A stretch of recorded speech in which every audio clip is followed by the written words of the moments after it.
Rajim. Bismillahirrahmanirrahim. Nahmadu wa nasalli ala Rasulihil Kareem. Pakistan condemns in the strongest possible terms the Israeli aggression against the brotherly country of Qatar. This highly provocative and reckless action constitutes a blatant violation of Qatar's sovereignty as well as international law, the UN Charter, and the established norms governing interstate relations. Pakistan expresses its complete solidarity with the brotherly. This reckless action by Israel is yet another manifestation of its continued disregard for international peace and security and its policy of destabilizing the region. Pakistan has consistently maintained that such impunity must not be tolerated by the international community. We reaffirm our principled position in support of the sovereignty and territorial integrity of Qatar and call upon the international community to hold Israel accountable.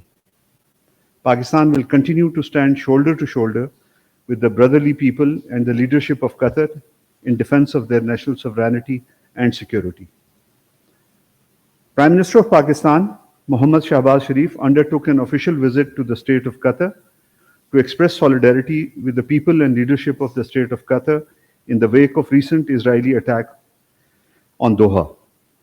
During his visit, the Prime Minister held a very warm and cordial meeting with the Amir of Qatar, His Highness Sheikh Tamim bin Hamad Al Thani. The Prime Minister conveyed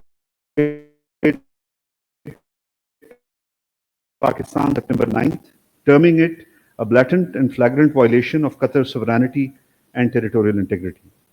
He said that the leadership and people of Pakistan were deeply disturbed by this attack against the brotherly state of Qatar that constituted a serious breach of international law. While reaffirming the historic fraternal bonds between Pakistan and Qatar, the Prime Minister stated that two countries had proudly stood with each other through thick and thin. It was in this spirit of brotherhood that Pakistan stood shoulder to shoulder with His Highness the Amir, the royal family of Qatar, and with the brotherly people of Qatar during this challenging time. He assured the Qatari leadership of Pakistan's full solidarity and support in the face of this unjustified provocation. He also conveyed deep sympathies on the loss of precious lives in this dastardly and heinous attack by Israel and prayed for the speedy recovery of the injured. The Prime Minister emphasized that Israel's brazen aggression in the Middle East must be stopped, and the Ummah needed unity among its ranks in the face of Israeli provocations. The Prime Minister appreciated Qatar's responsible, constructive, and mediatory role in efforts to bring peace in Gaza and stressed that such acts of Israeli aggression were clearly meant to undermine regional stability and threaten ongoing diplomatic and humanitarian efforts.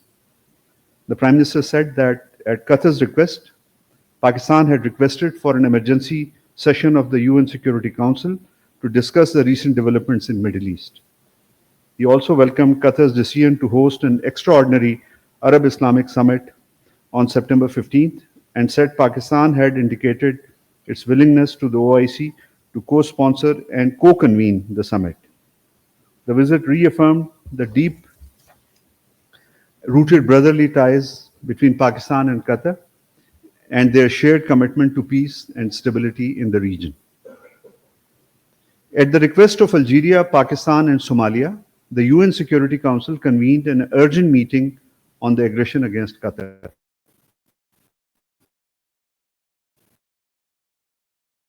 So, during the session, Pakistan's permanent representative to the United Nations, Ambassador Asim Iftikhar, said that this irresponsible action by Israel was yet another manifestation of its systemic disregard for international law and its brazen policy of destabilizing the region. It adds to its long and dubious record of aggression, brutal military actions in Gaza, repeated cross-border strikes in Syria, Lebanon, Iran, and Yemen, all of which amount to violations of the UN Charter and international humanitarian law. Such acts of aggression, as defined by UNGA Resolution 3314, also set a dangerous precedent, erode the primacy of the rule of law, and breed a culture of impunity that threatens the security of all states. He added that at a time when delicate negotiations on Gaza peace deal were progressing towards a possible breakthrough, striking the territory of a principal mediator and those directly involved in negotiations is a deliberate attempt to prolong the suffering of the civilians. He emphasized that it is evident that Israel, the occupying power, is bent on doing everything to undermine and blow up every possibility of peace. Deputy Prime Minister and Foreign Minister of the Republic of Kazakhstan, Murat Nurtaliev, undertook an official visit to Pakistan from 8th to 9th September 2025. He was accompanied by a high-level 13-member delegation, including the Minister of Transport of Kazakhstan. During the visit, the Deputy Prime Minister and Foreign Minister of Kazakhstan called on the Prime Minister Mohammad Shahbaz Sharif and also called on the President of Pakistan and held comprehensive talks with the Deputy Prime Minister and Foreign Minister of Pakistan.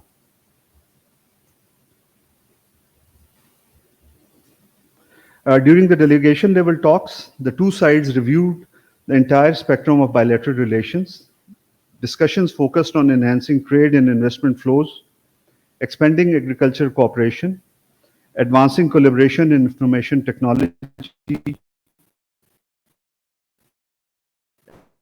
education, through logistics and transport links. They also exchanged views on enhancing coordination at multilateral fora. Following the delegation level talks, the two leaders also signed the action plan of cooperation between the Ministry of Foreign Affairs of Pakistan and Ministry of Foreign Affairs of Kazakhstan. The action plan provides a structured roadmap for intensified engagement in diverse fields, including politics, trade and economy, defense and security, science and technology, culture, tourism, humanitarian assistance, and consular facilitation. Before the delegation level talks, meetings of the visiting Kazakh delegation were also held with Pakistan's Ministers of Communication, Railways and Commerce. Moreover, the meeting of joint working groups on IT and agriculture were also held. The Kazakh delegation also visited National Aerospace Science and Technology Park to explore cooperation in the IT sector. Moreover, the Kazakh DPM also held a business meeting with the Pakistani captains of Pakistan industry. Prime Minister, Foreign Minister, Senator Mohammad Ishaq Dar spoke with Foreign Minister of Azerbaijan, Jehan Behramov, on 10 September 2025. The two leaders discussed bilateral matters of mutual interest and followed up on Prime Minister Shahbaz Sharif's recent meeting with President Aliyev on the sidelines of the SCO summit. The Turkish Minister of National Defense, Yashar Guler, visited Pakistan 8th to 10 September 2025 to lead the Turkish delegation for the 16th session of Pakistan-Turkey Joint Ministerial Commission. Mr. Guler also called on the Prime Minister Mohammad Shahbaz Sharif and held meetings with Defense Minister Khaja Mohammad Asif and Field Marshal Sayyid Asim Munir during his three-day visit. During the call on the Prime Minister, the two sides shared their commitment to further deepen the bilateral cooperation between the two brotherly countries in all areas of mutual interest. During the meetings of Minister Guler with Defense Minister Khaja Asif and Field Marshal Sayyid Asim Munir, both sides reaffirmed their commitment to further strengthen the strategic and defense cooperation. The 16th JMC was co-chaired by Pakistan's Minister of Commerce, Mr. Jam Kamal Khan, and Minister Guler. The meeting provided an opportunity to follow up on the agenda of the High-Level Strategic Cooperation Council. Key outcomes of the meeting focused on strengthening cooperation in trade, investment, pharmaceuticals, information technology, e-commerce, connectivity, and transport, education, mining, agriculture, media, and tourism. Pakistan assumed the chair of Shanghai Cooperation Organization, Regional Anti-Terrorist Structure, or in other words, SCO RATS, on 10 September 2025. In its capacity as the chair of SCO RATS, Pakistan will work towards fostering regional cooperation against terrorism in line with shared priorities guided by the Shanghai spirit of mutual trust, equality, and shared responsibility. It will also host events and activities across key domains, including cyber counterterrorism, information operations, border security, countering terrorist financing, and capacity building to deepen collaboration. As a frontline state in combating terrorism, Pakistan continues to make unparalleled sacrifices to ensure safety and security, not only of its own people, but the region and beyond. As a non-permanent member of the UN Security Council, Pakistan has also been entrusted with key responsibilities in the counter-terrorism domain. Among others, Pakistan will continue to work with international and regional partners to advance collective efforts against terrorism in line with the principles of SCO, international law, and the UN Charter.